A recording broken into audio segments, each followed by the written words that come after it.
todos. Esse é mais um episódio do novo programa do Esquerda Diário, Esquerda em Debate. Eu sou Diana Assunção, dirigente do Movimento Revolucionário de Trabalhadores, que impulsiona o nosso Esquerda Diário, e nesse mês a gente lançou uma novidade, que é uma nova sessão de debates chamado Esquerda em Debate, ou seja, a gente está abrindo o Esquerda Diário para os debates da esquerda, da intelectualidade e de todos os setores que querem enfrentar e combater a reacionária extrema-direita que hoje governa o país com Bolsonaro, mas sem aceitar a conciliação de classes. Então, nós do MRT, do Esquerda Diário, a gente enfrentou o golpe institucional de forma independente do PT e hoje, para enfrentar Bolsonaro, a extrema-direita e os militares de forma consequente, a gente se coloca à disposição de todos que rechaçam a diluição do PSOL com Geraldo Alckmin e Marina Silva, para justamente a gente poder debater um caminho que seja de independência de classe. Então, a gente está publicando uma série de artigos, polêmicas, entrevistas, não somente de autoria do MRT, mas de várias organizações e ativistas que já estão se posicionando sobre isso. Vocês podem acompanhar diretamente no site. E como parte dessa iniciativa, que também é impulsionada pelo suplemento teórico Ideias de Esquerda, a gente tem esse programa de entrevistas, em meio a todo esse momento turbulento da esquerda no Brasil, onde a gente vai falar de crises polêmicas, quais são os caminhos e alternativas, sempre com convidados e convidadas que vão expor seu próprio ponto de vista em debate também com a visão editorial aqui do Esquerda Diário. Bom, antes de começar a entrevista de hoje, eu queria chamar todo mundo a contribuir financeiramente com o Esquerda Diário através do Pix campanhaed@gmail.com. É muito importante a colaboração de todas e todos para a gente manter essa ferramenta aqui. E bom, hoje a gente está aqui com o Roju Soares, que é graduando em Ciências do Estado pela UFMG, na Universidade Federal de Minas Gerais, é militante ecossocialista e comunicador político no projeto Na Raiz. Roju, muito bem-vindo, obrigado por ter aceito o convite aqui com a gente. Oi, gente, bom dia, boa tarde, boa noite, a depender do horário em que vocês nos acompanharem. Quero agradecer o convite à Esquerda Diário, à Giana Assunção, a todo mundo que está acompanhando a gente aí. É um prazer estar aqui podendo dialogar com vocês. Espero que a gente possa ter um debate bastante construtivo aí. Muito bom, Roju, obrigada por estar aqui com a gente. Então, assim, para começar o debate, já queria de cara perguntar a sua visão sobre a situação política nacional nesse conturbado ano de 2022. Como que você está vendo? Como chegamos até aqui? Enfim, coloca aí a sua visão. É uma série de coisas que passam pela minha cabeça quando vai pensar esse cenário que a gente está vivendo, né? Vou tentar sintetizar para não ficar uma coisa um monólogo grande demais, mas enfim, né, o que eu consigo perceber hoje é que a gente está vivendo, nesse momento, uma barbárie social, política, ecológica e ética, né, várias dimensões aí de barbárie institucionalizada, inclusive. E é um somatório de várias crises na sociedade capitalista que possui, digamos assim, né, a sua distribuição desigual e combinada e na periferia da ordem, né, do capitalismo. E no nosso caso brasileiro, tem as suas especificidades também, mas ainda se insere num contexto de crise estrutural e civilizatória dessa sociabilidade própria capitalista aí que a gente convive. E aí o que a gente tem visto é um fenômeno em que, na esteira aí do avanço do neoliberalismo e do capitalismo monopolista, que a gente também está vivendo, a gente vive em um desmonte desse Estado social, com uma perspectiva cada vez mais ampliada de destruição dos direitos, das proteções sociais, das políticas de assistência social, toda essa perspectiva de melhorismo que a gente obteve nos últimos anos com luta dos trabalhadores, conquistas que vieram pela luta dos movimentos sociais organizados, né, combinada com o cenário de um boom econômico que se teve nas últimas décadas, que em determinado momento elas estão se vendo aí solapadas, digamos assim, mediante um contexto de políticas de austeridade, de arroxo, enfim, essa política neoliberal econômica que está sendo alinhada aí com as diretrizes do capitalismo internacional. Então, o Brasil ele se insere nesse contexto também. E o que a gente vive é as consequências de um cenário que, consolidadas todas essas contrarreformas neoliberais que foram aprovadas nos últimos anos, contra-reforma trabalhista, da Previdência, o teto de gastos, que eu acho que, na minha percepção, são as contrarreformas que mais tiveram um salto qualitativo de destruição das garantias sociais a nível macro. A gente viu com isso um aumento do desemprego, um aumento da informalidade e também da uberização, né, que explode nesse cenário com relação à classe trabalhadora, e a precarização do trabalho também, cada vez mais posta na vida das pessoas. E o que a gente percebe das gerações que estão vivendo esse cenário é que não há perspectiva de carreira, não há perspectiva de conseguir estabilidade no trabalho, de conseguir segurança mesmo, mínima, né, de proteção alguma no trabalho, porque está sendo tudo destruído. Quem dirá, inclusive, se aposentar no Brasil, né? Isso não é mais uma perspectiva. Então, esse é o cenário que a gente vive hoje no Brasil, que junta com essa crise do capitalismo que a gente está vivendo, uma crise mais prolongada nesse cenário, e com a crise sanitária do Covid-19, a gente percebe também uma gestão desastrosa desse governo neoliberal, autoritário, militar de Jair Bolsonaro, e a gente vê uma pauperização, uma política de morte sendo implementada ainda maior por conta desse governo. E aí a gente expande isso a muitos elementos que eu acho que não dá para a gente deixar em branco também nesse cenário, assim, seja com o aumento da carestia, da fome, a liberação de agrotóxicos que está envenenando as populações mais pobres e marginalizadas, toda a questão de insegurança alimentar é uma questão que está sendo muito pautada, o genocídio que ocorreu durante a pandemia do Covid-19, com mais de 600 mil mortes, que a maioria poderia sim ter sido evitada, né?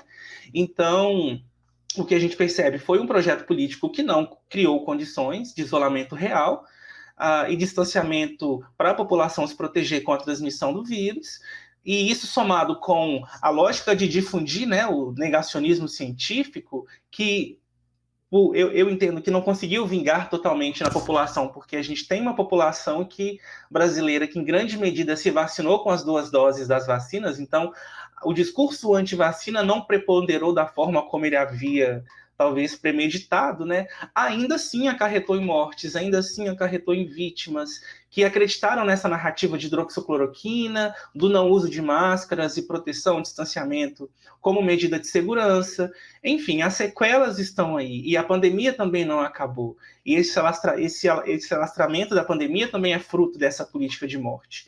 Então, nós vivemos um cenário de aprofundamento desses retrocessos políticos, desses retrocessos sociais, de desmonte da luta dos trabalhadores. Vivemos um cenário de desastre ambiental profundo, seja no campo da proteção e preservação de áreas verdes, porque com o bolsonarismo, os setores ligados ao latifúndio, ao garimpo e à mineração estão se sentindo muito mais à vontade para passar a boiada, né, como diz o Ricardo Salles, e a quantidade de queimadas, de intoxicação de rios, de áreas cada vez mais mineradas, o aumento do desmatamento, tudo isso é uma marca muito profunda desse governo, que é a face profunda da destruição socioambiental. E aí a gente precisa, não pode deixar passar batido também a questão do sofrimento das populações originárias, que estão vivendo um caos mediante esse cenário, que não é de agora, mas é algo que se aprofunda ainda mais com o bolsonarismo.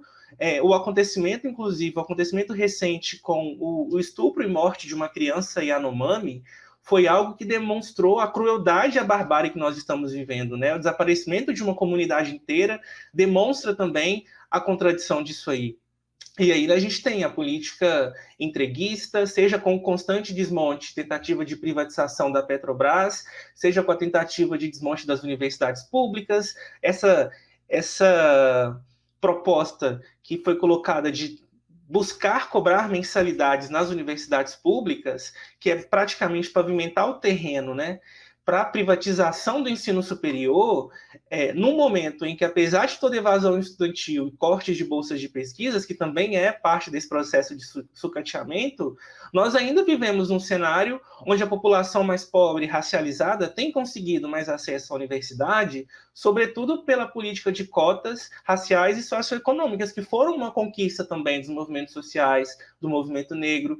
E apesar de todas essas tentativas que visam, através da privatização, através dessas perspectivas neoliberais, minar cada vez mais a possibilidade de se trazer para as universidades públicas uma perspectiva crítica, uma perspectiva libertadora de ensino, a gente precisa sim mobilizar cada vez mais amplamente a sociedade civil, os movimentos sociais, as entidades estudantis, a UNE, os partidos políticos, para se mobilizarem incansavelmente contra esses retrocessos.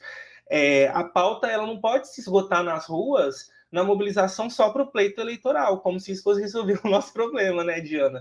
Na defesa de reformas pontuais, de candidaturas populistas e personalistas, porque o que realmente pode garantir a derrota desses retrocessos que a gente está vivendo é justamente o investimento, o estímulo ao fortalecimento da auto-organização da classe oprimida, da auto-organização popular, até mesmo para a gente ter uma capilaridade social e política capaz de resistir aí a um cenário possível, num futuro próximo, com relação às investidas golpistas que nós sabemos que esse atual governo tem cada vez mais flertado por não querer se submeter nem mesmo às regras do jogo da democracia liberal burguesa.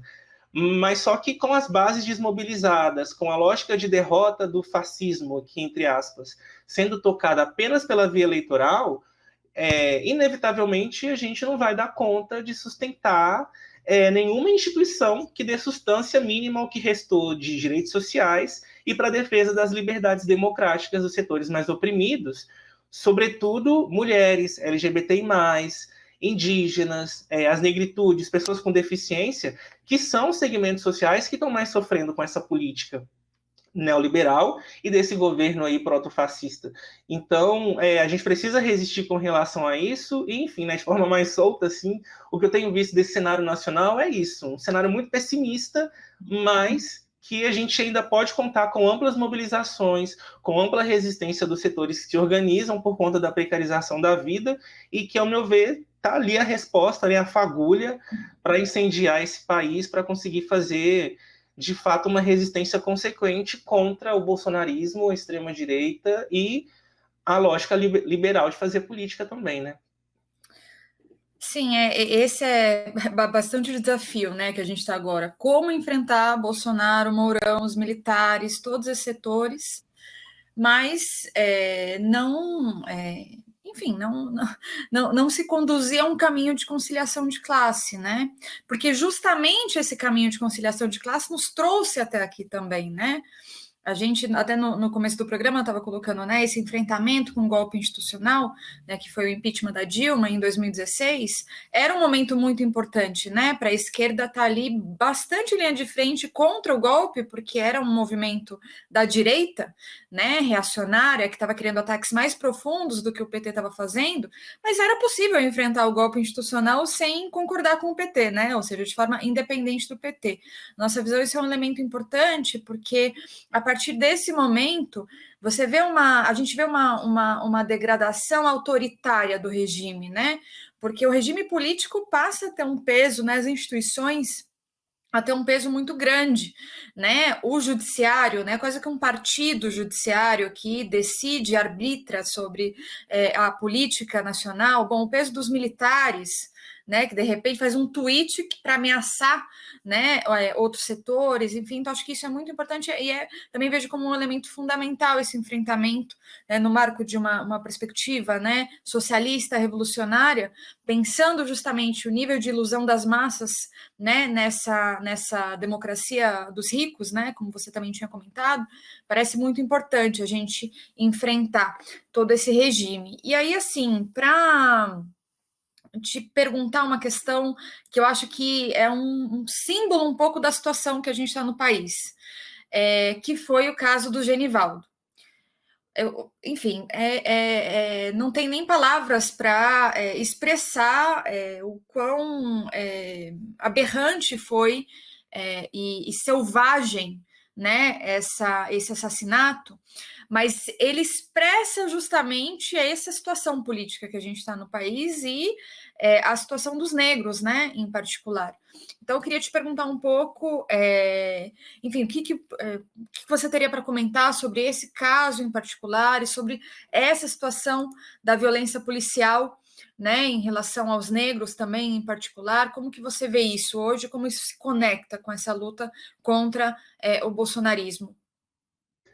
Inclusive, assim, eu estava pensando bastante sobre isso, porque eu não tive condições de assistir as gravações que fizeram, né?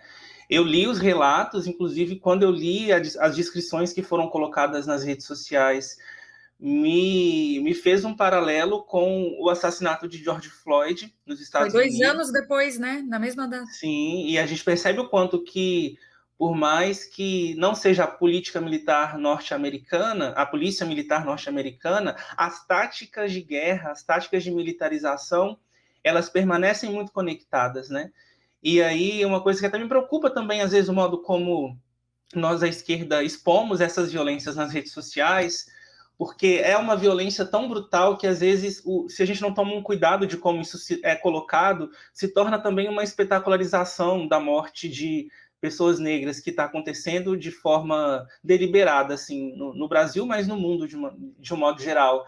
E o que eu acredito que o caso, com relação ao caso do Genivaldo, que é um ato criminoso, que é um ato racista e que é um ato desumano, ele escancara mais uma vez, né, o quanto que nós não vivemos em uma democracia real no Brasil.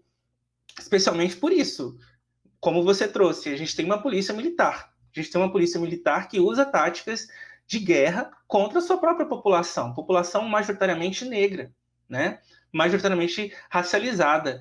E uma coisa que eu consigo perceber fazendo uma análise sobre isso é que o que se tem nas últimas décadas, e eu acho que isso é parte do projeto que a República de 88 buscou consolidar no Brasil nesses últimos anos, é que a gente vive uma democracia truncada, sabe? Que serve a uma classe de ricos, que serve a uma classe de milionários, oligarcas, coronéis, herdeiros do império, homens e homens brancos, que é sempre importante a gente demarcar aqui para quem que essa democracia serve de fato, né?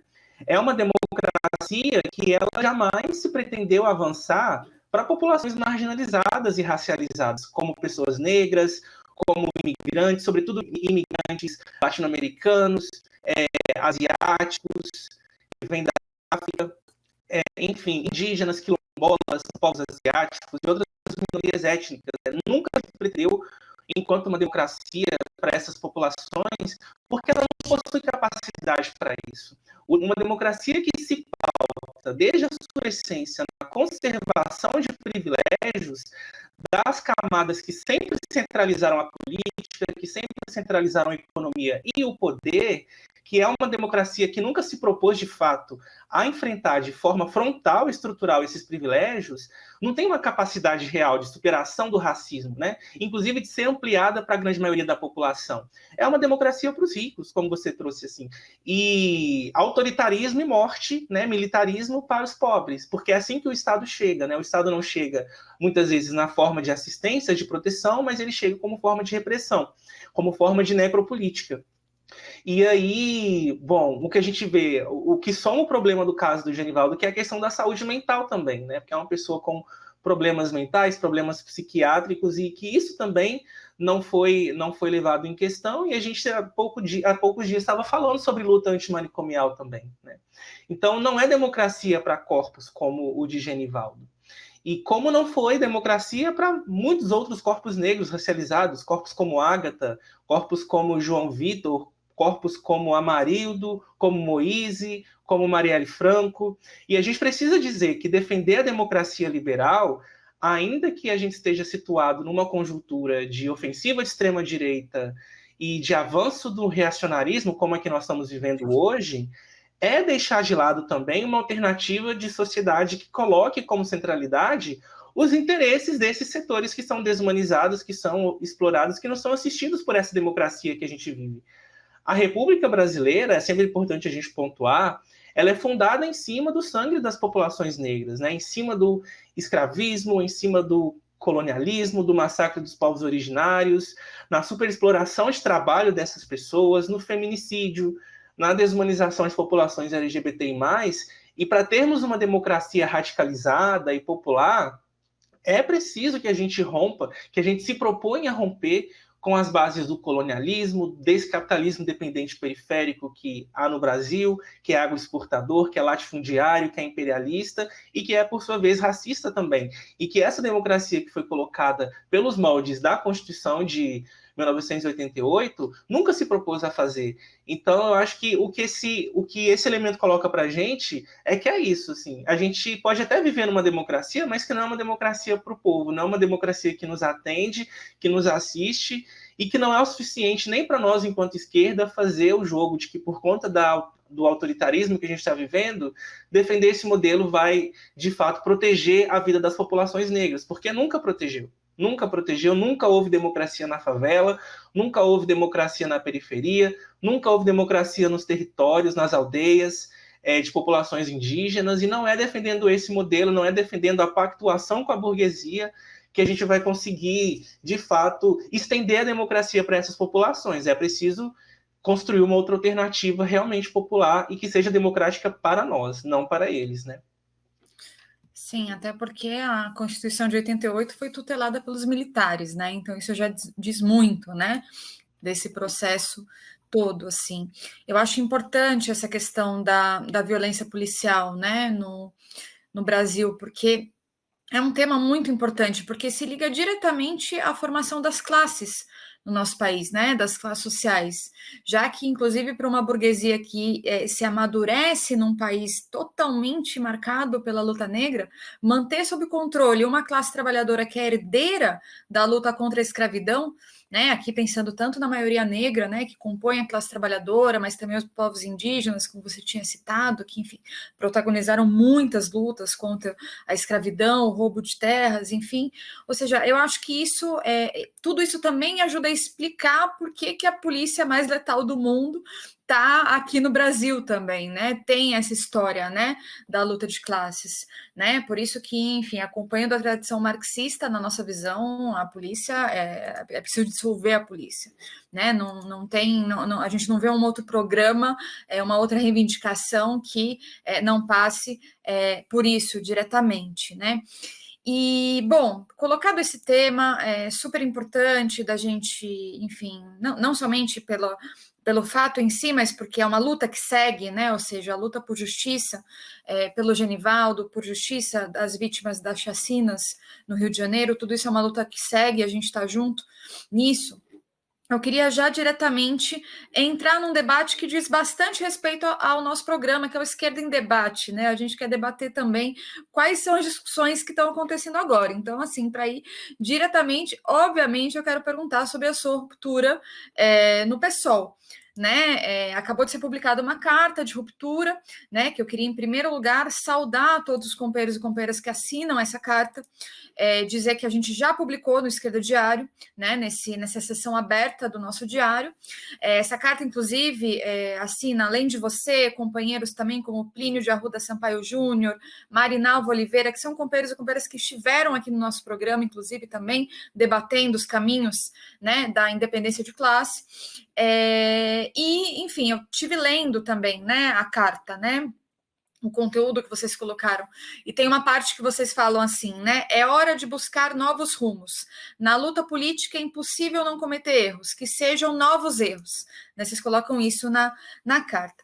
Então, eu queria te perguntar diretamente, o que você acha que isso, inclusive essa frase de vocês, significa em relação ao balanço do PSOL mais globalmente, né? Ou, em outras palavras, por que você entrou no PSOL e por que você saiu do PSOL? Para você contar um pouco esse processo. Pois é, assim, eu acho que esse movimento de articulação que está fazendo um coletivo maior romper com o PSOL foi um movimento de balanço que não está sendo fácil, então não tem ninguém feliz com isso. Eu acho que assim, um processo de fragmentação nesse cenário não é um processo desejável para ninguém. Mas, ao mesmo tempo, a gente não pode ignorar as contradições que estão colocadas e erros que não podem mais ser repetidos, que aí eu acredito que dialoga muito com essa frase, assim, né? Porque o PSOL, ele nasce de um balanço muito importante, que é num cenário onde favoravelmente a esquerda estava posicionada no cenário nacional, especialmente com a eleição do Lula em 2002, e a partir do momento em que o pacto de conciliação de classes ele ganha um contorno mais definido, e esse contorno ele é expresso pela aprovação lá da reforma da Previdência em 2003, se vê um movimento que entende que não, esse governo não está operando em prol dos interesses da classe de trabalhadores, da classe de oprimidos, e ali ocorre a primeira expulsão, que vai levar aos setores que vão depois se aglutinar com outros setores para fundar o PSOL de fato, que é em 2006. Então, assim, o PSOL ele já vem de uma síntese, de um balanço de um programa que entende que a ruptura com a conciliação de classes, com achar que é possível mediar interesses da população com agrado aos patrões, com o patronato, é uma coisa que no Brasil é inconcebível. E isso não se resume só a um balanço que foi sendo construído a partir do momento em que se funda o PSOL. A síntese que advém desse processo, ela ganha ainda mais consistência no decorrer dos anos, porque a gente vai vendo cada vez mais os escândalos, teve o mensalão, teve a questão de como que a reeleição da Dilma, por exemplo, que chegou e falou que não ia mexer nos direitos dos trabalhadores, mas aí coloca Joaquim Levy como ministro. Enfim, é uma série de questões que vão sendo colocadas que vão escancarando que esse modelo ele não se sustenta. E tem uma coisa que eu acho muito fundamental de colocar nisso, porque toda vez que eu vou fazer o debate sobre a crise da esquerda, eu não consigo deslocar esse debate com um outro processo que eu acredito que ele é fundamental, que a gente também viveu, que é uma análise sobre um marco fundamental mesmo, para entender melhor a conjuntura que nós estamos, que é junho de 2013. E junho de 2013 é um momento no Brasil em que se abre uma fissura. E se abre uma fissura porque uma série de contradições, elas se desnudam de modo a não ter mais como, não tem mais jeito delas serem omitidas. No terreno da política, especificamente, os atores eles não têm nenhuma sequer outra opção que não lidar com essas rachaduras que são expostas por junho. E junho de 2013, eu entendo que apresenta para a gente tanto um movimento de demanda por mais direitos sociais, por mais liberdade, por mais transparência, mas que entende também um outro movimento acompanhado desse processo, de que para esse alargamento da democracia acontecer, é preciso superar o que gera o entrave para essas demandas, para o alcance dessas políticas, que é a política tal qual ela se apresenta. E a negação da forma é algo muito peculiar em 2003. A negação da forma tradicional de se fazer política, dos conchavos, do toma lá da cá, da corrupção, de rifar as demandas populares para agradar os interesses dos grupos hegemônicos da burguesia. A negação da forma, ela está ali e ela mostra um esfacelamento dessa nova república, da democracia liberal, da democracia representativa, e ela é um divisor de águas para a nossa história política. E ela está ali sendo colocada. O grande desafio que a esquerda demonstrou dificuldade, ao meu ver, a partir desse período, e que ela não soube superar isso no atual cenário, né, foi o de conseguir dar contornos do conteúdo dessa negação. Porque a forma, ela se deu na negação da política burguesa tradicional, que rompe com os partidos tradicionais, mas é uma forma que também nega a esquerda que aderiu à ordem posta para se fazer assim viável, né, digamos assim. E o desafio da esquerda nesse processo, e que ela mais apresentou dificuldades em apontar, foi o de não conseguir apontar que forma e conteúdo eles estão interligados nesse esgotamento, de modo que o colapso da nova república ele está intrinsecamente relacionado com o colapso do sistema capitalista brasileiro. E desde então a gente vive através do golpe parlamentar de 2016, houve Lava Jato com a devastação do terreno político, houve apropriação do judiciário para um projeto reacionário que a Lava Jato expressou, houve a prisão do Lula, houve a eleição do Bolsonaro, enfim. E se de um lado o setor da direita, ao fazer uma interpretação desse processo, ele buscou se diferenciar, bruscamente negando, ainda que de maneira hipócrita e dissimulada, o próprio sistema político, tal qual ele estava apresentado, a esquerda em si ela não soube negar o processo que nós vivemos e buscou apresentar outro caminho. Mas, em grande medida, a esquerda mais institucionalizada, ela reforça o modelo já falido de república e de Estado.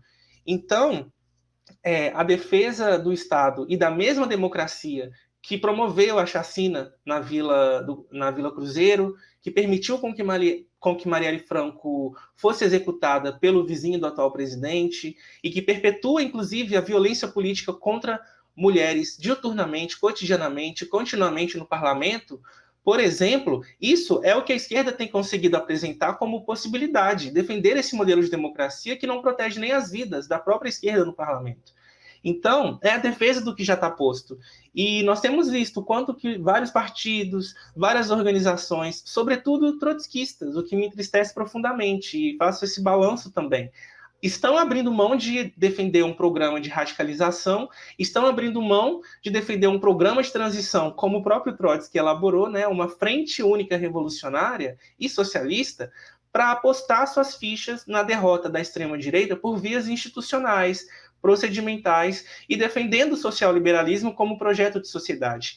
E aí eu acredito que tem aí um recuo tático muito profundo, que aponta para a gente uma crise profunda de direção, de programa, de abandono das lutas históricas da classe trabalhadora, mas também que mostra o quanto que essa esquerda está se adaptando à ordem em suas diversas facetas, assim. E uma esquerda que também cede para o oportunismo e para a lógica do desespero, porque deixa de se utilizar das reformas sociais como alavanca para um horizonte revolucionário, mas passa a tomar as reformas como um fim em si mesmo. E não é esse o propósito da gente quando a gente está reivindicando a disputa pela institucionalidade. E muitas vezes faz isso, inclusive, dissimulado de um discurso antissistema. E, para mim, esse é um ponto de ruptura que marca a questão do PSOL. Porque o PSOL, ele não passa, ele deixa esse balanço de lado. E acho que essa carta que foi colocada, ela demonstra um pouco esse balanço no sentido de que houve um processo importante do pessoal de oxigenação das lutas, de estar presente em várias movimentações que foram colocadas no último período, mas que no momento da conjuntura que começa a se agravar os ataques neoliberais, que o golpe vai sendo consolidado, o pessoal toma uma postura muito mais comedida e que os setores mais voltados para digamos assim, mais próximos do lulismo dentro do partido, mais próximos a essa política mais reformista como um fim e não como uma alavanca para horizontes mais radicalizados, ele acaba se acomodando ainda mais à institucionalidade, se apregoando ainda mais à lógica de viabilidade eleitoral para se manter no poder. Então, é um partido que conseguiu mandatos, é um partido que conseguiu espaço no parlamento, é um partido que agora se encontra preocupado nesse momento de esfacelamento da nova república em manter os seus espaços no parlamento, em manter a sua viabilidade eleitoral. E aí a lógica pragmática que a gente vê presente em vários dos argumentos, das justificativas para defender a federação com o partido ecocapitalista e que não enfrenta, por exemplo, questões cruciais com relação à questão socioambiental, como enfrentamento ao agronegócio, como é o partido da Rede, a gente não vê a justificativa com relação a isso numa lógica super pragmática, justamente para ampliar uma bancada parlamentar. E isso eu acho que é de uma questão muito problemática. Assim. Da mesma maneira, para se colocar com relação à defesa da chapa Lula-Alckmin no primeiro turno nessas eleições, abrindo mão de apresentar um programa radicalizado, inclusive, para poder chegar e demonstrar para essa candidatura que está construída, que é uma candidatura de verniz neoliberal, na minha perspectiva, de que, olha, nós estamos aqui apresentando um programa, nos debates a gente vai apresentar as nossas perspectivas, a gente vai apresentar o que é necessário de colocar para o Brasil, e eventualmente apoiando essa chapa no segundo turno, nós vamos ter mais elementos para poder chegar e dizer, olha, nós temos aqui essa proposta e a gente quer um compromisso maior com essas demandas para que esse apoio seja consolidado, para que haja uma perspectiva de derrota do Bolsonaro nas eleições que não seja pautada simplesmente numa defesa vazia de derrotar o bolsonarismo, que não vai se dar mediante a maneira como está sendo colocado. Então, eu acho que o pessoal ele recua muito, inclusive com organizações que têm um papel muito importante de luta nesse último período, que também recuam taticamente nesse processo, e que é um recuo que eu acredito que modifica substancialmente a estruturação, a composição e a própria lógica política do PSOL. E nesse sentido não tem como mediar com essas questões que estão sendo colocadas nesse momento. E a ruptura se faz como um processo necessário.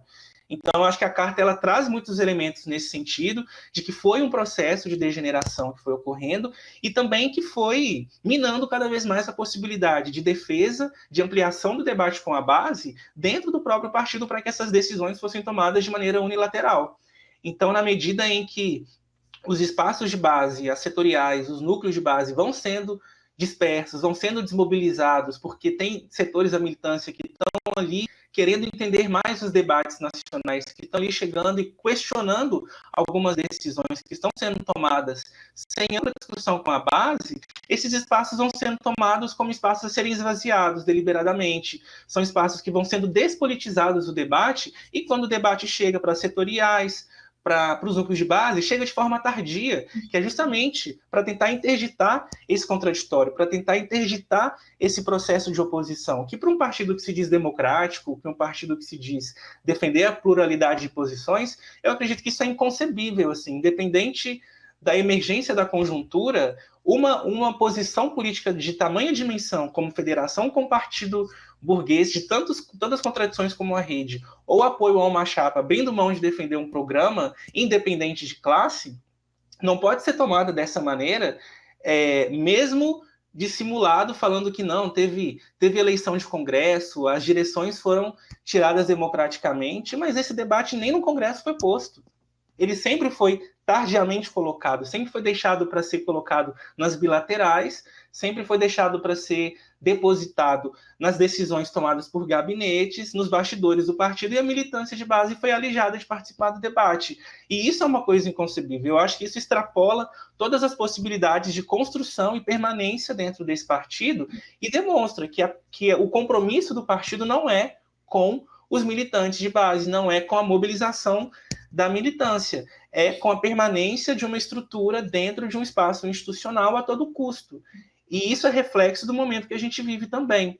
Então, eu acredito que essa ruptura com o PSOL tem muito a ver com isso, não tem nada a ver com as razões pelas quais eu entrei no PSOL, que foi por acreditar que era um partido comprometido com as lutas anti-opressão, que era um partido comprometido com uma superação da ordem aposta, que estava comprometido com construir um programa socialista, com democracia, com autocrítica, que é um balanço importante, inclusive para nós, somos trotskistas. E eu percebo hoje o partido abandonando esse horizonte, abandonando essa perspectiva. E aí não tem como, não dá para insistir numa ferramenta que por si mesma já não tem mais esse fim. E aí é necessário a construção de uma reorganização dessa esquerda que está desencantada, que está dispersa, que está desmobilizada, justamente para conseguir lidar com um cenário de ofensiva da extrema-direita, do reacionarismo que a gente está enfrentando, mas para a gente conseguir se reorganizar novamente, porque não é um cenário que nos dá luxo de ficarmos dispersos, desarticulados, exige de nós, reclama de nós organização política e construção de uma ferramenta revolucionária. Então, acho que é um dos desafios que tem aí para frente, mas nesse momento eu acredito que o pessoal não é mais um espaço para fazer um debate relacionado a isso, principalmente porque é uma direção que não tem alternância, é uma direção que não muda há mais de uma década, e aí qual que é a perspectiva de movimentar as estruturas desse partido, de uma direção que é profundamente embranquecida, de uma direção que não está comprometida radicalmente com a luta dos oprimidos nesse cenário, que é um cenário de genocídio dos povos, é um cenário onde por dia morre um Genivaldo aí no Brasil. Então não tem como tergiversar nesse sentido. Eu acho que é preciso ainda mais compromisso com a radicalidade, e o pessoal está recuando nesse sentido, né?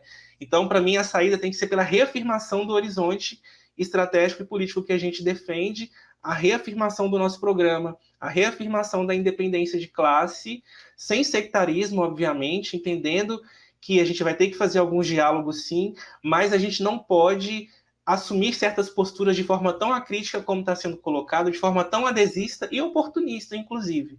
Então, acho que essa crítica ela é necessária e essa ruptura demonstra um divisor de águas para o pessoal também. E, inclusive, um diálogo com camaradas que ficam e que vão fazer uma desobediência interna, que vão estar pautando o debate ainda, que eu acho que é necessário reconhecer a luta desses camaradas, mas entendendo que, dentre as temporalidades que estão postas, o tempo de quem está rompendo foi colocado.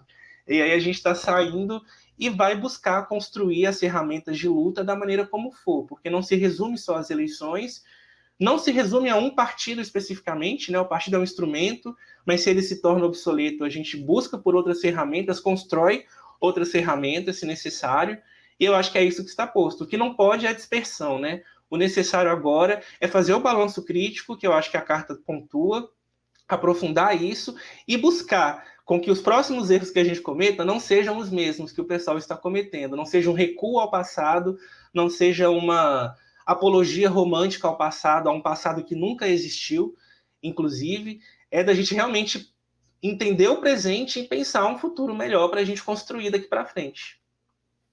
Sim, e olha, hoje eu acho que o tempo de quem está rompendo acho que está mais correto, viu, do que o pessoal que vai ficar, porque é difícil ficar num partido que, no fim das contas, vai ajudar a eleger figuras tão com posições tão reacionárias como as figuras da rede, né? Você bem definiu como um partido ecocapitalista.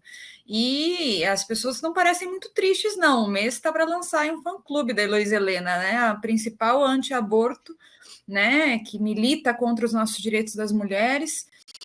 Então, enfim, dentro do partido tem uma série de grupos que diretamente, óbvio, né, a majoritária do partido, o MES que apoiou a federação com a rede, etc.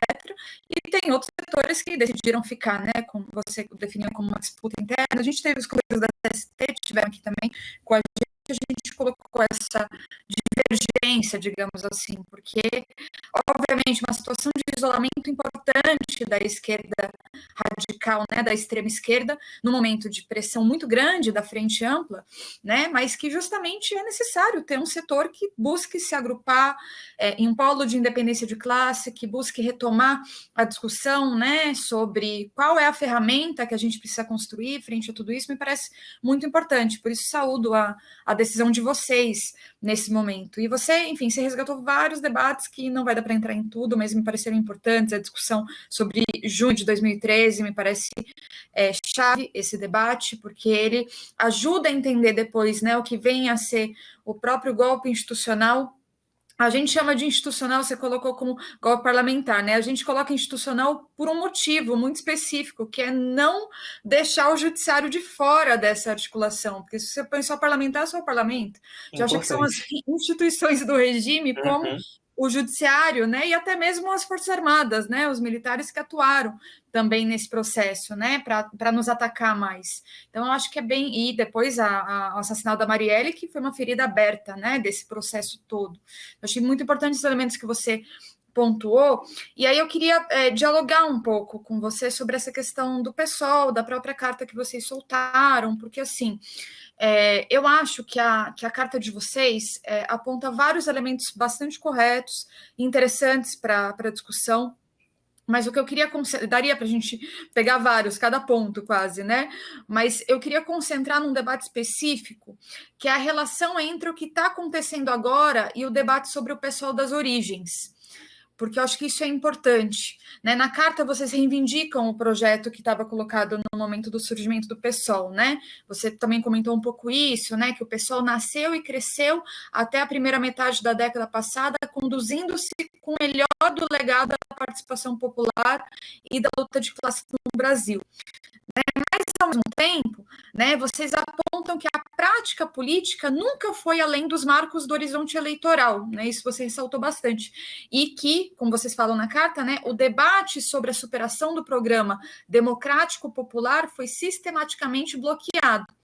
Então, eu queria debater um pouco essa questão, né, essa contradição que fica, né, até porque vocês apontam como uma tarefa fundamental nesse momento fazer a crítica radical da breve trajetória do PSOL como partido de esquerda, né, como você colocou, fazer a crítica, né, desse partido. Eu também acho isso fundamental, e eu concordo com o que vocês apontam como limites na prática política do PSOL, né, dentro dos horizontes eleitorais e institucionais, e com uma não superação de um programa democrático popular, né, porque justamente é um programa reformista, né, na prática.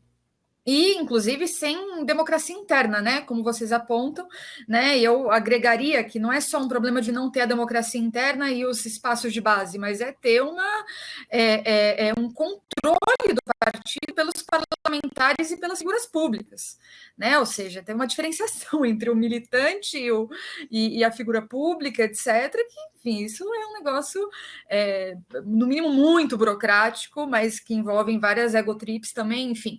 Mas a questão que eu queria colocar é a seguinte: esses limites não são consequência justamente do que era o projeto do pessoal das origens? É uma questão que eu queria colocar para o debate mesmo, né? Porque o pessoal ele sempre foi, desde as suas origens, um partido amplo, né? Ou seja, que ele não tinha uma delimitação clara entre reformistas e revolucionários. Né? Não é uma coisa que era assim clara, isso. Essa junção com reformistas, né? Ou seja, que é parte do pessoal das origens desse projeto, eu acho que leva justamente a esses limites que vocês apontam, né? E que eu acho que é o que está por trás também do desfecho que a gente vê para o pessoal agora, né? Então, te pergunto, né? Nessa discussão toda, né? Rechaçando essa situação atual que é dramática, né? De diluição com Alckmin, com a Marina Silva, não tem um certo embelezamento que nas origens ele é mais socialista ou mais revolucionário, né? Eu acho que isso é importante, porque assim, qual que é a leitura que a gente faz?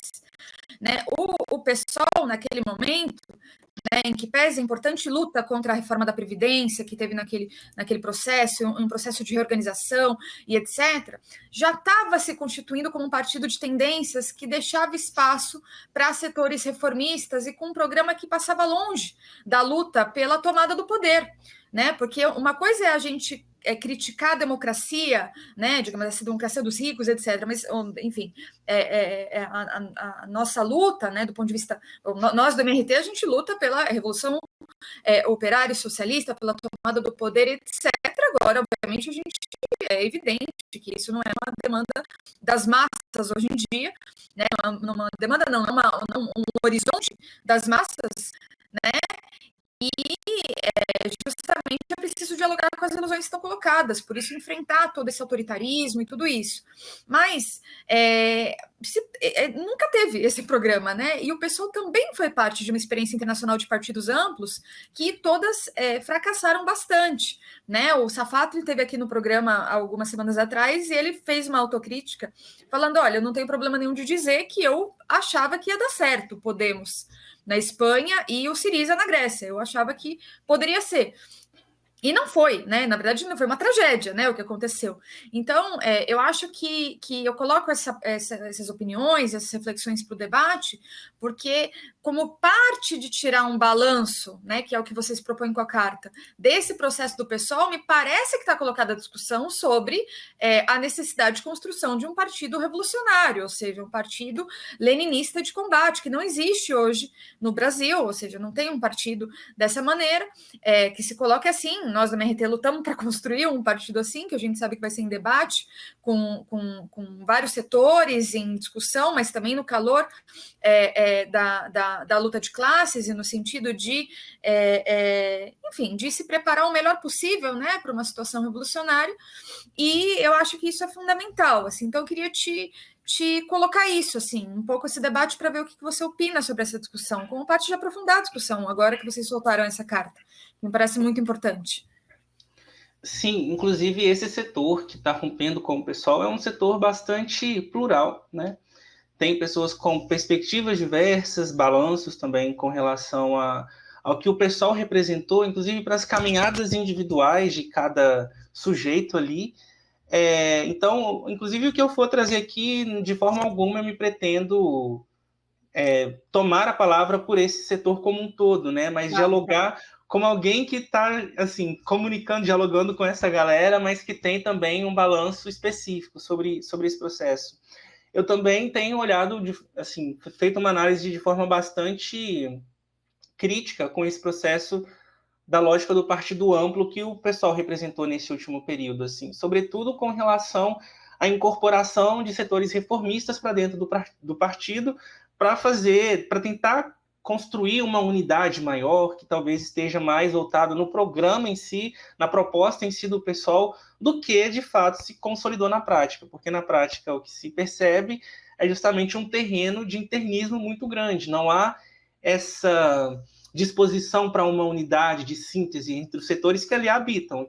O que geralmente impera ali é a proeminência de um internismo muito grande, de uma caricatura entre as correntes e de uma lógica de eu quero pegar a direção para ditar a minha política para o restante da organização, do partido como um todo, né?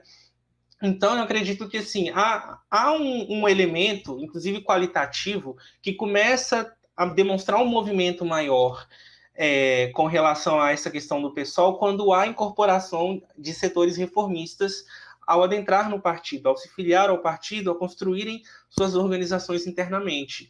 Eu acredito que esse setor ele tem uma facilidade de expansão muito grande e utiliza, inclusive, de métodos espúrios para se fazer hegemônico no partido, porque o que nós temos hoje no PSOL, enquanto campo majoritário, é um campo reformista, em sua maioria, pelo menos, que toma as decisões, que geralmente dita a política, que dita os rumos do partido. Então, esse setor, embora ele não necessariamente legou as bases do PSOL, digamos assim, mas ele se incorpora e consegue se expandir com muito mais facilidade, consegue tecer táticas ali e transições que vão conseguindo tornar o PSOL muito menos um partido de militantes e muito mais um partido de filiados. Então, ter esse balanço também com relação a esse processo, e que é um processo que vai começar a pautar uma política que é muito mais voltada para a lógica de centralidade nos mandatos, no parlamento, nos cargos em si. Então, são os cargos que passam a ditar a política partidária e não a construção no dia a dia, a construção no cotidiano, a construção nas lutas sociais, que passam, inclusive, a chegar e fazer uma movimentação de diálogo, dialética mesmo com os mandatos. Isso não acontece. Eu vejo muitos mandatos reivindicarem uma lógica de mandato-movimento, mas não há essa dialética do mandato-movimento. O que acontece é o mandato, na sua composição, nas suas direções, nos seus cargos, pensam a política, fazem a política e trazem a política para o movimento. E muitas vezes cooptam o movimento nesse processo. Então, isso também é uma contradição muito grande. Essa lógica de partido amplo, eu acredito que está entrando em falência, sim, com relação ao PSOL. Um debate que eu quero cada vez mais me aprofundar sobre ele, sabe, refletir sobre ele com relação a isso, porque eu fui um grande defensor do partido amplo, inclusive, eu continuo um defensor do partido de tendências. Eu acredito que nesse cenário que a gente vive de pulverização da esquerda, com uma multiplicidade de tradições, com perspectivas diferentes, com correntes que se colocam aí, eu aposto muito na perspectiva de tendências. Acho que é importante esse processo dentro dos partidos, inclusive para conseguir oxigenar cada vez mais a democracia interna. Em contrapartida, eu não acredito que um partido de tendências deva se limitar à lógica do partido amplo. Um partido de tendências revolucionário que consiga incorporar um programa revolucionário, uma praxis revolucionária e organizações com um horizonte revolucionário, que não tem uma lógica reformista de atuação no parlamento e nem na atuação política no dia a dia, na leitura de conjuntura, inclusive, né, na praxis, na teoria, eu acredito que é um processo muito importante, que eu tenho cada vez mais pensado sobre isso, sobre essa possibilidade e talvez sobre essa defesa, de defender um partido de tendências revolucionárias, que eu acredito que o PSOL não cumpriu esse papel, que era algo que eu acreditava que tinha potencial de conseguir avançar, mas que ele falhou nesse processo. Eu tendo a ter mais uma proximidade com essa visão. Você falou do Partido Leninista, né? Eu não me considero um leninista, mas eu me considero alguém que bebe bastante de algumas perspectivas do leninismo, e eu acredito que é possível dialogar uma perspectiva leninista com uma perspectiva ecossocialista também. E uma coisa que também falta para o Brasil é um partido autenticamente ecossocialista, porque um partido ecossocialista não faria o que o pessoal fez, inclusive com aval de organizações que se dizem ecossocialistas, que é realizar uma federação com o partido que é inimigo da luta socioambiental no Brasil, que é a Rede. Então, eu não acredito que um partido ecossocialista, de fato, se prestaria a um papel desses para garantir ampliação de bancada parlamentar no Congresso. Então, trazer o programa ecossocialista, como ele se coloca, de ser radicalmente crítico, tanto à lógica do produtivismo e da burocratização, seja na perspectiva socialista, mas também da acumulação de capital, do capitalismo monopolista e fóssil, e também da lógica social liberal ecocapitalista. Essa crítica está presente nas nossas bases, e a gente precisa reivindicar isso, e inclusive a dificuldade, muitas vezes, de trazer para as organizações ecossocialistas uma formação qualificada com relação ao que é o ecossocialismo, as nossas bandeiras e o legado que a gente teve, inclusive dentro do debate trotskista, dificulta com que a própria militância de base de algumas organizações consiga ter uma capacidade de se articular contra algumas tendências que seguem dentro dessas organizações.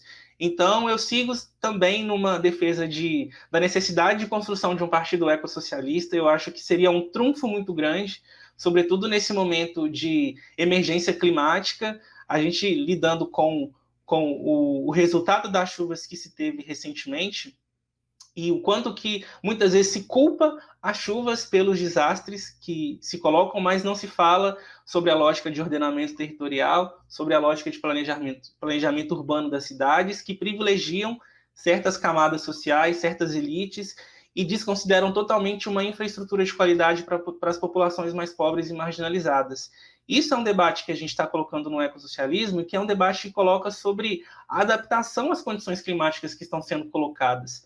É um debate que coloca a emergência da gente colocar isso, e que não vai ser enfrentado se não houver um enfrentamento frontal ao capital. Então, ter essa necessidade na ordem do dia e não dissolvida pela lógica pragmática também é uma emergência para a gente. Então, acho que é parte do balanço que precisa ser feito com relação ao PSOL.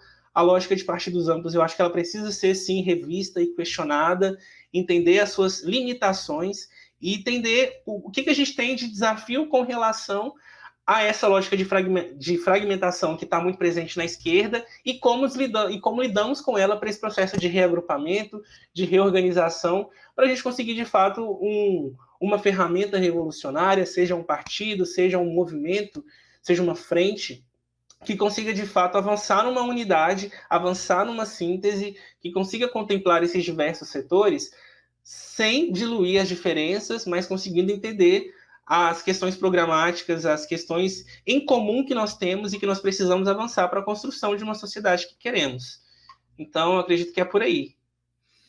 Sim, não, esse debate é bom, Ju, da gente seguir, porque isso que você colocou, né, por um lado, né, essa questão enfim, dos limites dos partidos amplos, mas por outro, a necessidade que você vê, né, de ter um partido de tendências, assim, porque eu acho que essa questão tem muito a ver com uma certa identificação de que o Partido Leninista é uma coisa burocrática, monolítica e etc. Eu acho que esse é um debate que tem que ser feito, porque, na realidade, eu acho que a democracia interna, quando a gente pensa, né, um Partido Leninista de combate, é no sentido do que foi o maior partido revolucionário da história da humanidade, que foi o Partido Bolchevique, né, dirigido ali pelo Lenin, também pelo Trotsky, nesse sentido.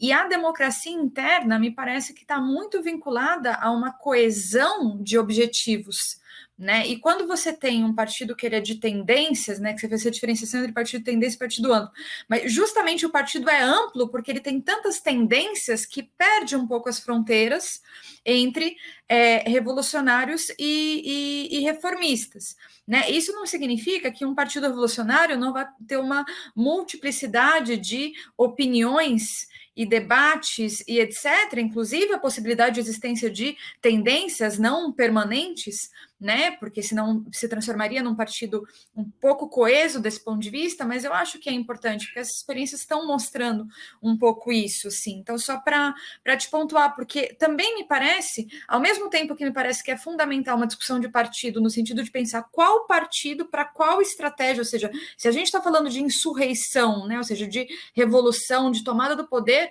precisa de um partido muito bem organizado para poder fazer isso, né? Porque não é brincadeira, né? Agora, ao mesmo tempo, é um fato isso, de que existem uma série de tradições que também vão, enfim, que podem ter espaços e mecanismos de debate. Dá um exemplo, assim. Na Argentina tem a Frente de Esquerda dos Trabalhadores, a gente impulsiona, né, com o PTS, que é a nossa organização irmã na Argentina. Aí se reúne alguns partidos trotskistas da Argentina numa frente político-eleitoral, eles têm debates sobre programa, sobre estratégia, mas confluem numa frente político-eleitoral de independência de classe.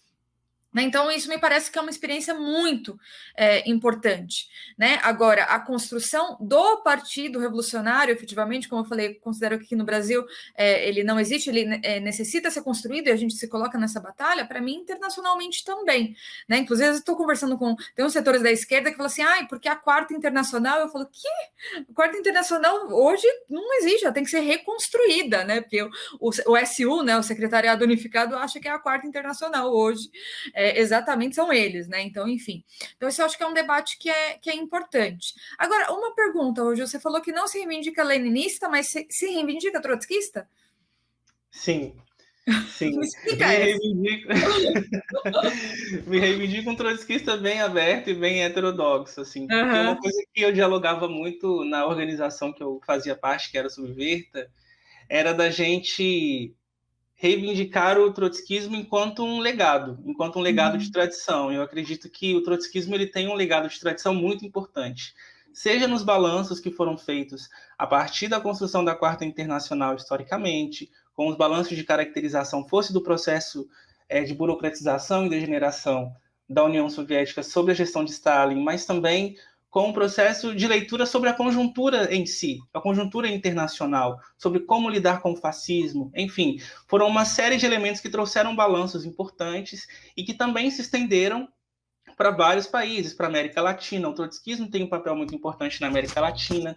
Então, enquanto um legado fosse de caracterização, de balanços, de acúmulos, mas também um legado de oposição a uma tendência dentro do marxismo que, enfim, trouxe uma série de processos de autoritarismo, de violência, de repressão, de supressão das liberdades, de supressão da crítica, de supressão da possibilidade de haver o contraditório, de haver uma pluralidade, de uma democracia dentro da perspectiva do marxismo, da construção do socialismo.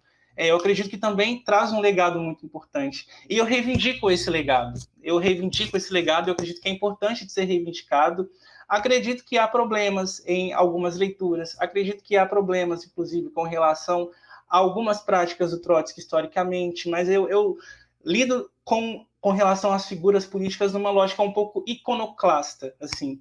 Eu tenho um pouco esse apego de reivindicar o trotskismo por conta da tradição, mas eu sempre falo assim, eu sou trotskista, não tanto trotskiano, porque embora eu bebo muito das leituras do Trotsky com relação à Revolução Permanente, ao desenvolvimento desigual e combinado, uma série de outras contribuições que ele trouxe, programas de transição, a questão do pluripartidarismo também, eu acho que a gente precisa entender as figuras políticas como seres humanos, como seres que erram, que têm leituras que muitas vezes são equivocadas, mas que também têm acertos, têm trunfos, e eu tento trazer essa perspectiva quando eu vou ler esses autores, quando eu vou ler esses militantes e revolucionários também. Então, isso também se dá com relação ao Lenin. Então, eu reivindico menos o Lenin no sentido de algumas questões teóricas, talvez até por profundidade. Eu não leio tanto Lenin quanto eu já li o Trotsky, quanto eu já li Rosa. Então, eu nem me julgo ainda um militante que pode chegar e falar, sou leninista, né?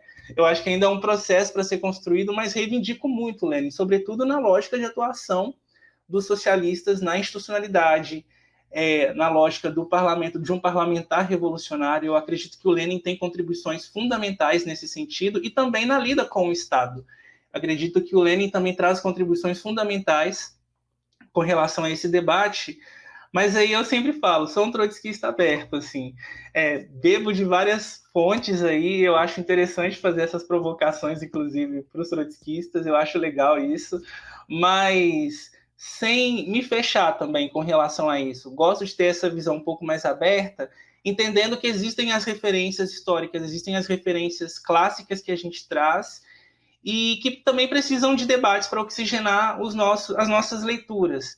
Então, eu acho que o trotskismo também ele abre chave para isso, sabe? Ele abre espaço para a gente oxigenar as nossas leituras e as nossas perspectivas dentro do trotskismo em si. Então é isso. O que eu posso dizer é que eu reivindico o trotskismo mais como uma tradição, como um legado, tento ver as figuras como seres, não como santificados, mas de uma forma um pouco mais profana, digamos assim, e de lidar mesmo de forma mais iconoclasta com relação à política, mas também é um debate que a gente precisa ir aprofundar, que a gente precisa trazer as suas questões. Eu estou sempre aberto para ouvir também as críticas com relação a esse tipo de posição, né, que no caso eu tenho. Não, eu perguntei até porque tinha me chamado a atenção, porque eu acho que, enfim, a tradição trotskista, né, é uma tradição que subentende o leninismo, né, digamos assim, não são duas coisas em separado, pelo menos a leitura que a gente faz, assim, porque justamente da confluência do Trotsky e do Lenin que deu lugar à condução mais precisa para a tomada do poder na Rússia, né? Acho que essa experiência, que depois é justamente atacada pela burocratização, né, do Estado operário, que ela é muito importante para tirar lições para hoje, né? Não porque a gente vai reproduzir exatamente da mesma forma como foi tudo, porque, enfim, passaram mais de 100 anos e tem uma série de desenvolvimentos que estão colocados e novos problemas que surgem, mas do ponto de vista essencial de como pensar a relação entre as classes sociais, como enfrentar, como pensar a dinâmica permanentista da revolução, né? Você resgatou a teoria da revolução permanente do Trotsky, enfim, como pensar tudo isso me parece que é importante, assim. E até porque a gente está falando disso, já queria te perguntar, e o stalinismo? E essa reabilitação do stalinismo? Qual que é a sua visão nesse momento? Porque para mim é importante debater isso, porque também, frente a toda essa crise do PSOL, alguns partidos stalinistas, mais ou menos envergonhados, acabam aparecendo como algum tipo de alternativa, digamos assim, para setores que não têm um conhecimento tão grande em relação ao papel que cumpriu essa tradição, né, historicamente. Então, eu queria te perguntar um pouco como que você vê isso. É um fenômeno assim que eu ainda me esforço para entender na esquerda. Eu já fui bastante atacado por esses setores na internet especificamente, mas entender como isso se reproduz dentro das organizações é uma coisa que eu tenho me voltado um pouco mais, tenho lido um pouco mais, tenho estudado um pouco mais. É algo que eu pretendo desenvolver para a minha monografia, não especificamente sobre as organizações brasileiras, mas entender o stalinismo enquanto um fenômeno. Então, eu percebo que isso faz parte de tradições que, embora algumas até proporam pontualmente a fazer um balanço histórico sobre alguns processos, eu acho que o PCB tem algumas perspectivas nesse sentido, mas ainda existem resquícios ali que permanecem em constante diálogo ali e que eles acabam restaurando. Bom, uma perspectiva que, ao meu ver, ela é bastante problemática com relação ao modo como as pessoas se portam com relação a a trajetória do stalinismo como um todo, assim. Quando a gente vai ver a experiência histórica, a gente vê o desastre que isso trouxe, não apenas com relação a acreditar que o socialismo se faz por decreto, de forma forçada, e colocando algumas perspectivas de maneira a instituir um direito muito violento com relação à sociedade como um todo, mas também com o modo como lidou com o contraditório. O stalinismo ele reforça uma questão, um problema, uma contradição da esquerda, que é não saber lidar com o contraditório internamente, não saber lidar com o conflito, não saber lidar com a oposição, não saber lidar com a crítica.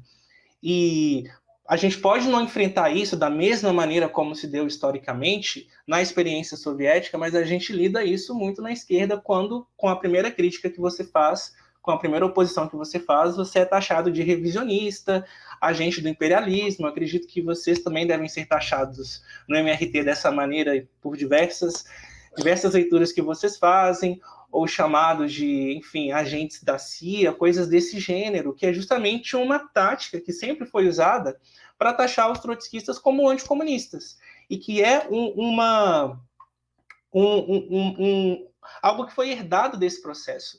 E muitas vezes não se tem um balanço sobre isso. Eu acredito que é uma falta de um balanço honesto sobre um processo que, sim, pode ter tido elementos importantes que a gente precisa debater, como a luta dos trabalhadores da União Soviética com relação à Segunda Guerra Mundial, que foi uma vitória dos trabalhadores soviéticos, né? Não dá para personalizar em uma única figura, então não foi uma vitória de Stalin, foi uma vitória dos trabalhadores, foi uma vitória do povo russo com relação à sua própria mobilização e sua própria auto-organização. Então, a gente conseguir entender alguns processos que se deram nesse período não é o mesmo da gente ignorar as contradições que se deram, e contradições que, para a nossa tradição, para o nosso campo, como o trotskismo, foi um processo muito violento, de diversas centenas de militantes que foram mortos, que foram assassinados, que foram exilados, né? O próprio Trotsky foi morto por um agente do stalinismo.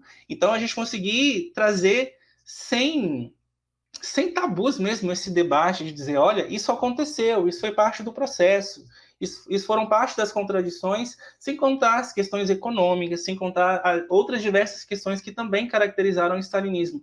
Então não dá, porque hoje o que se resume o debate no campo da internet, especificamente, eu vejo muitas organizações militantes, né, inclusive comunicadores, que querem reduzir o debate a uma lógica de Trotsky versus Stalin. Então, a gente está lidando com uma questão moral, uma questão de identidade, de chegar e demonizar uma figura ou outra, mas, na verdade, o stalinismo é um debate muito maior. É um debate muito maior. É um debate sobre relações dentro da organização, é um debate sobre verticalização, é um debate sobre centralização, é um debate sobre burocratização, é um debate que fala sobre a dificuldade que se teve em realmente conseguir estabelecer um terreno político de uma oposição de esquerda dentro da União Soviética, e é inclusive um debate sobre a lógica, a doutrina que prevaleceu, que foi a lógica de uma revolução por etapas, uma lógica de uma revolução que se deu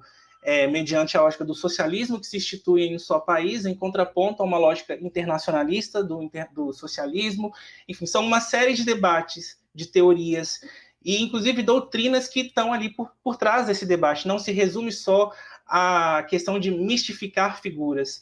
E eu vejo que esse debate ele é reduzido, ele é despolitizado, e no terreno da política fica difícil avançar nele, cada vez mais complicado de avançar nesse debate. E a reabilitação eu tenho visto como cada vez mais uma coisa, um fenômeno muito peculiar que está acontecendo na esquerda, mas eu também acho que é preciso pensar dentro desse processo, onde as organizações marxistas-leninistas ou stalinistas, né, algumas vão se reivindicar assim, outras não, na medida em que elas se colocam como as organizações mais radicais dentro do marxismo nessa conjuntura, qual o papel que as organizações trotskistas estão tendo no desencanto com relação à lógica de se organizar politicamente.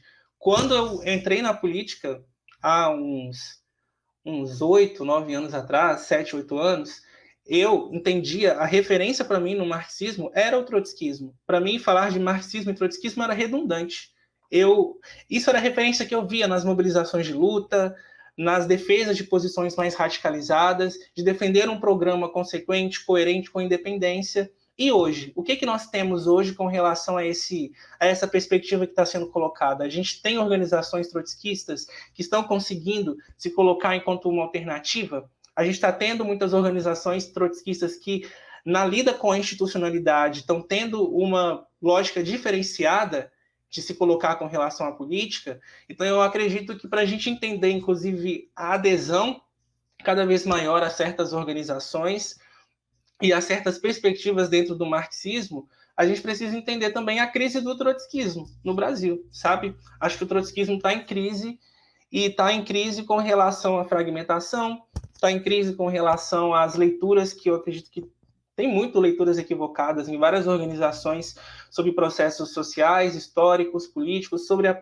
própria forma de se posicionar e atuar dentro da política no Brasil. Então, para mim, entender a questão da reabilitação do stalinismo, entender o crescimento que a gente está vendo de organizações que reivindicam essa lógica de se entender o marxismo, se interpretar o marxismo e colocar o marxismo em prática, passa também por entender o stalinismo como um fenômeno, como um processo de relações dentro da esquerda. Acho que não é só um processo histórico, é um processo social também, mas também entender o papel do trotskismo com relação à sua atuação política e o quanto isso pode desembocar também em um processo onde o trotskismo não se coloca como alternativa, onde o trotskismo sequer é lido como marxista, como uma tradição revolucionária. Então, eu acredito que a gente precisa também passar por uma reflexão acerca disso. Sim, eu acho interessante esse ângulo, Roju, porque para mim habilita uma série de discussões, porque para começar tem que dizer, não tem um trotskismo no Brasil, nem internacionalmente, né? Agora, se a gente for falar do Brasil, a gente vai falar de alguns trotskismos que, inclusive, frente a esses acontecimentos nacionais, se expressou muitas divisões, né, no próprio trotskismo. Tem um setor que se reivindica trotskista, que reivindica o Moreno, etc., que, diante do golpe institucional, estava gritando fora todos. Bom, Zé Maria teve, aqui também na entrevista, a gente teve essa discussão aqui sobre isso, que era, obviamente, a direita está falando fora Dilma, você fala fora todos, então você está falando fora Dilma mais todos os outros. Então você está também ali junto com uma bandeira da direita. Né? Depois tem todo um outro setor que se reivindica trotskista, que está nesse momento atirado no colo do PT. Né? Então, assim, eu acho que são muitas discussões que estão colocadas e que são necessárias de serem aprofundadas, e que sim, obviamente, esse reabilitamento do stalinismo, né, que para mim, quando se coloca um pouco essa discussão, a discussão não é entre Trotsky e Stalin. Sinceramente, eu acho que é um pouco sim, porque, assim, na verdade, tipo assim, são duas tradições, né? Ou seja, expressam duas tradições e duas concepções teóricas, programáticas e estratégicas opostas, que é a teoria da revolução permanente e a teoria do socialismo no seu país. Isso, a questão é que não é só um debate tático, é um debate estratégico, porque isso teve consequências enormes no processo revolucionário, como a gente viu na Rússia, né? Toda a situação de degeneração, de burocratização do Estado operário na Rússia é bastante consequência dessa política de estrangular a revolução como uma coisa num só país e não avançar nesse elemento permanentista que daria conta de pensar que a revolução tem que ser internacional, né? Como defendia o Lenin, como defendia o Trotsky, como defendia Rosa Luxemburgo também, até o último momento da sua vida. Então, acho que esse é um debate muito importante, que hoje o stalinismo, na realidade, esse reabilitamento do stalinismo é uma tentativa de encobrir com roupagem bastante meio radical assim, uma posição que na prática capitula ao nacionalismo burguês, né? Porque por vez ou outra falam que são contra a conciliação de classe, né? Partidos como o PCB e como a UP. Mas, enfim, eles diretamente defendem a burguesia em alguns países, como, por exemplo, na China, né? No caso do PCB, né? Defendem a ditadura capitalista bonapartista na China.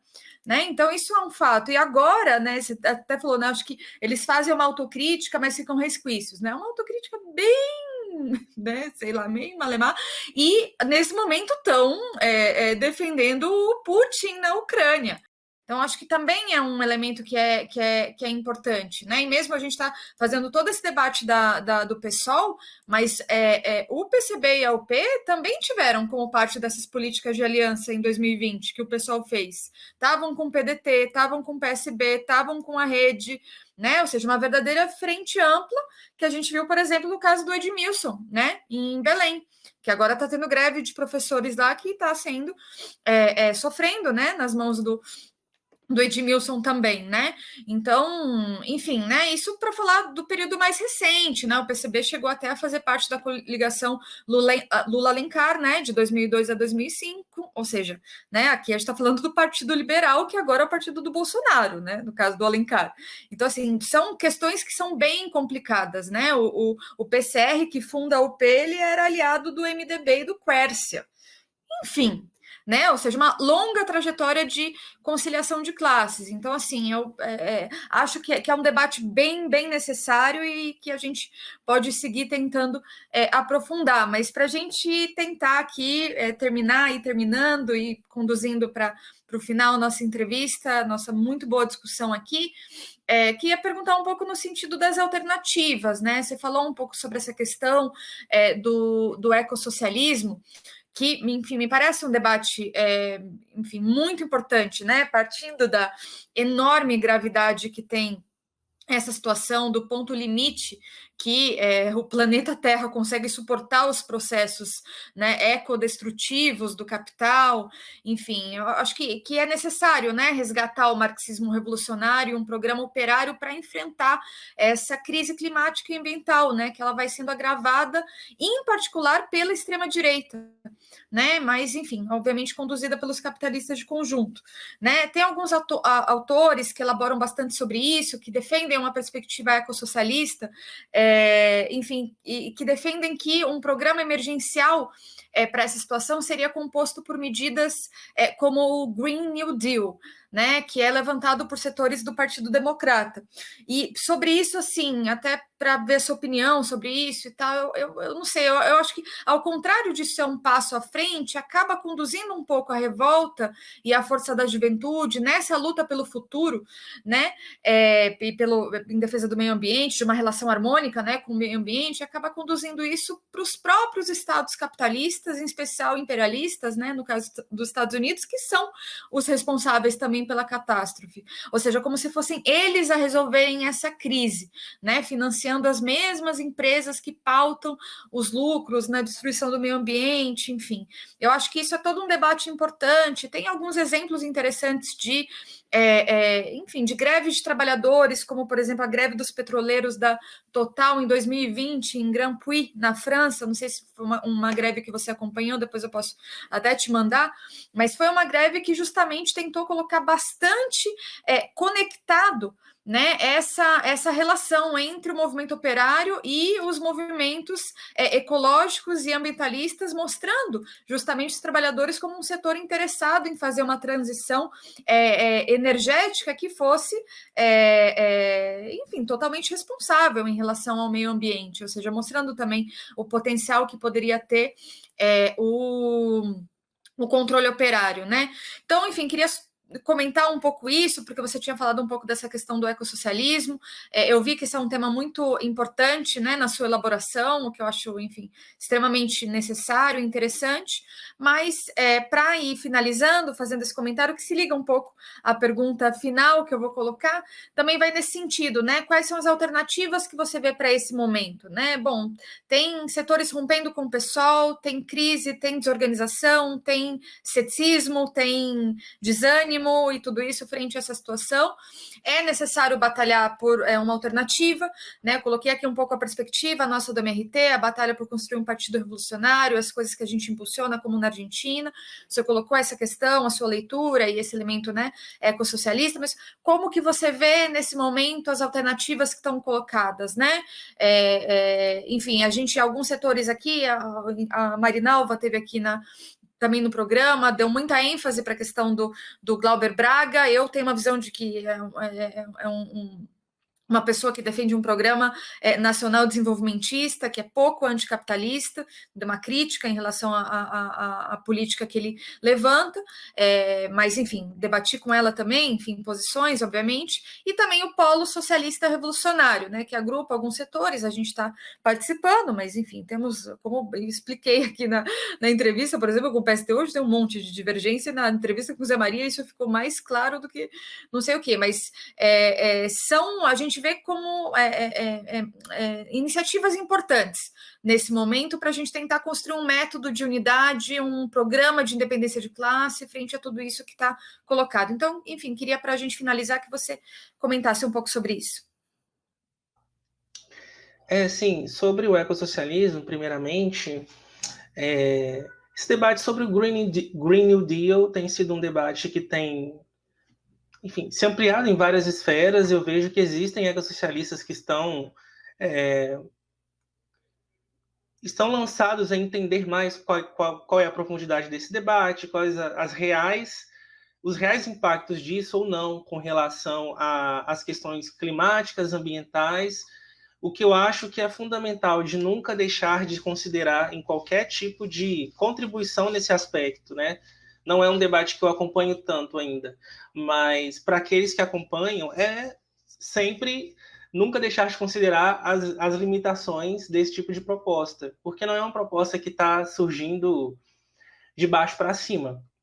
Então, entender que por mais que seja importante estar se inteirando, ou se acredita que em alguma esfera isso é possível de ter alguma contribuição ou disputa, acredito que a nossa principal forma de atuação tem que ser junto com as ações dos setores oprimidos e explorados, assim. E acredito que também há muitos setores ecossocialistas que estão voltados para isso, que estão cada vez mais percebendo que não haverá nenhum tipo de revolução enquanto nós não estivermos conectados com a luta por reconhecimento e por soberania dos povos tradicionais, e que muito do conhecimento sobre a natureza, sobre preservação da terra, está concentrado, está acumulado com relação a esses povos, e que nós temos muito a aprender com eles, inclusive com relação a experiências de sociedades comunitárias, coletivas, solidárias,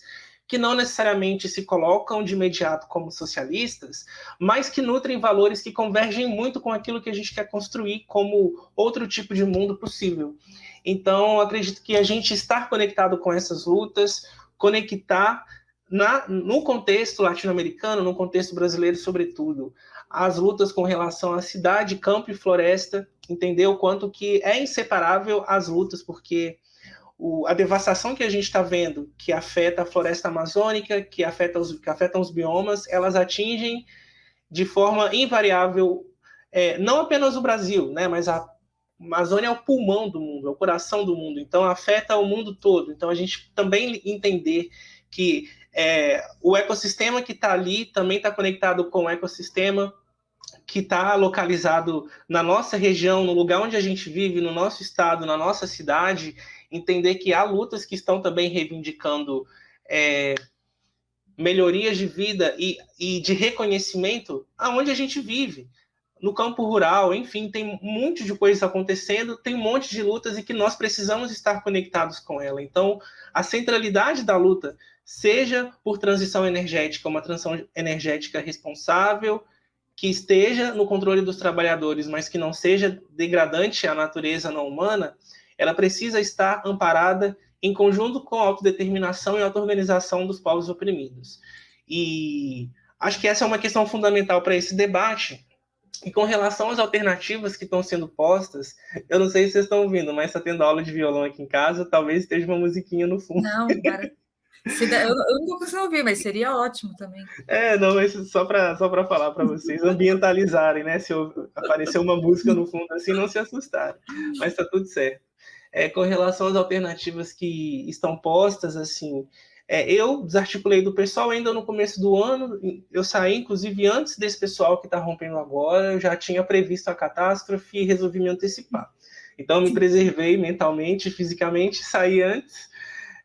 Mas, da mesma maneira, eu fui acompanhando o pessoal que estava fazendo esse debate de sair, fui acompanhando também outras articulações que foram se formando, né? Entre elas, como a Diana citou, o Polo Socialista Revolucionário, que eu acredito que é uma alternativa com potencial, que é uma construção que tem potencial de construção, está se propondo a uma unidade maior entre setores da esquerda revolucionária, radical. Eu acredito que isso é importante. É uma alternativa que tem uma grande investida do PSTU, mas que não se resume ao PSTU. Eu acho importante dizer isso, porque muita gente, às vezes, faz essa confusão que é uma construção do PSTU, que todo mundo que está aderindo ao Polo vai se filiar ao PSTU, gente. Isso não é uma verdade. Isso não é uma verdade. É uma movimentação, uma plataforma que debate programa, que está debatendo a conjuntura e que está buscando formas de intervir no momento que a gente está vivendo, que é um momento de crise. Então não dá para a gente simplesmente ficar sem fazer nada, né? E o Polo é uma proposta interessante. Eu estou conhecendo, não construo ativamente, mas eu tenho conhecido o Polo aqui da minha cidade, do meu estado, já participei de algumas reuniões e tenho achado interessante essa composição. Não é algo isento de críticas, não é algo isento de contradições, mas a gente precisa estar construindo, porque não existe espaço que esteja isento de problemas, de contradições e de questões a serem superadas. O fundamental é que a gente saiba determinar quais espaços valem a pena a nossa inserção e como a gente atua neles. Então, nesse momento, eu acredito que o Polo, sim, ele pode ser uma alternativa interessante que possa agrupar setores que estão descontentes, setores que não veem na perspectiva do marxismo-leninismo uma proposta realmente mais radical para se construir e depositar as energias de construção. É um setor que agrupa partidos, né? Tem um setor mais à esquerda do pessoal que inclusive não rompeu, que constrói o Polo, tem o PSTU, tem o MRT, que também é uma organização independente, enfim. E tem o setor que está rompendo com o pessoal que também constrói uma parte desse setor, não é todo mundo, mas uma parte considerável constrói o Polo Socialista e está ali fazendo uma construção importante, entendendo a necessidade de fazer um programa que consiga apresentar uma alternativa socialista, que consiga construir essa alternativa junto com as pessoas. Então, nesse momento, eu estou me aproximando, tentando entender melhor como o Polo funciona. Acredito que é uma possibilidade, sim, mas, acima de tudo, assim, eu acredito que, por mais que a gente esteja descontente, esteja desorganizado, eu até falei algo parecido numa mesa que eu participei um dia desses, na UFMG, é um momento de incertezas, é difícil a gente estar absolutamente certo de tudo, é uma conjuntura complexa, que toda hora é uma informação diferente, então não dá para a gente estar 100% certo de tudo, mas a gente está arriscando, a gente está, às vezes, dando tiro no escuro, mas a gente não pode deixar de se posicionar, de construir o que a gente acredita, e o que eu tenho certeza, pelo menos, nesse processo, é que a reafirmação do nosso horizonte ela é fundamental para a gente lidar com os problemas que a gente está encarando.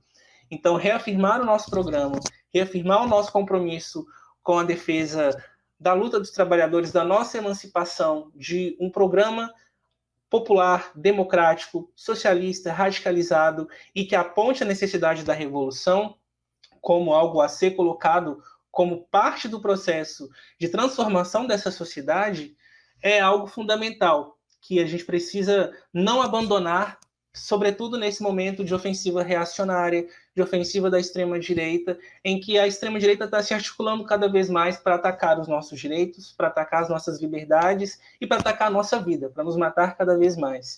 Então, eu acredito que é fundamental a gente estar se articulando de alguma maneira. Não é no partido, não é no polo, que seja num movimento social, mas não deixe de procurar algo para você se alinhar. Assim. Acredito que é fundamental você construir, não ficar desarticulado, porque parte do legado das contradições petistas é a desmobilização de classe. E isso também foi determinante para que não houvesse força para lidar com o golpe institucional, como a Diana trouxe, com relação ao que não foi só contra Dilma, foi contra a classe trabalhadora como um todo. Então, isso foi determinante. É claro que a gente sabe que a posição que os governos petistas tomaram foi uma posição de quase de condescendência, de não aderir a um enfrentamento radicalizado com relação ao que estava sendo colocado. Quando foi a prisão de Lula, o Lula simplesmente resolveu acreditar na justiça e pediu para que não resistissem contra a sua prisão. Então, o que a gente vê é, até nos momentos de apunhalada pelas costas, uma colaboração com a burguesia, o setor que apunhala. Mas, se esse é parte do legado de desmobilização, a gente não pode permanecer nesse terreno. A gente precisa se mobilizar, precisa se articular e precisa se organizar. Então, eu acredito que isso é fundamental nesse momento, a gente estar organizado e buscar entender realmente esse momento, porque não é fácil, assim. mas a saída só vai ser construída de forma coletiva, só vai ser construída de forma organizada e com um programa consequente, um programa de ruptura. Então, a reafirmação do horizonte é fundamental nesse processo. E aí eu quero agradecer, né, a oportunidade desse debate, agradecer ao pessoal do MRT, do Esquerda Diário, agradecer a Diana pelo espaço, pelas provocações, enfim, acho que tudo isso foi muito importante para a reflexão aqui e para o depois também, né, que com certeza vai servir. E, bom, gente, nós estamos aí sempre para poder fazer a construção da luta. Nisso a gente está junto e não abrimos mão desse espaço. Com certeza. Rojo, muito obrigada pela entrevista aqui. Gostei bastante da discussão. Vamos seguir com certeza, são muitos temas. A gente também está aí atuando no Polo Socialista Revolucionário com as nossas propostas. A gente, inclusive, vem propondo construir um método que permita ter uma unidade, sabendo que tem várias organizações envolvidas. Então, tem temas que são divergência, tem temas que é possível ter uma confluência maior. Acho que é muito importante esse processo. A gente está levando esses debates, né, justamente porque a gente acha que é muito importante nesse momento de crise da esquerda a gente tentar construir um polo de independência de classes que sirva para atuar na luta de classes, para enfrentar as burocracias sindicais, que a gente acabou não citando muito aqui, mas que, enfim, né, como você citou agora essa questão do Lula, né, essa não resistência aos ataques também contaram com a conivência das direções sindicais burocráticas, né, que impedem a luta dos trabalhadores. Então, enfim, é isso, queria agradecer muito. Sigamos debatendo. E é isso. Muito obrigada. Você, Roju, e também a todo mundo que está assistindo a gente.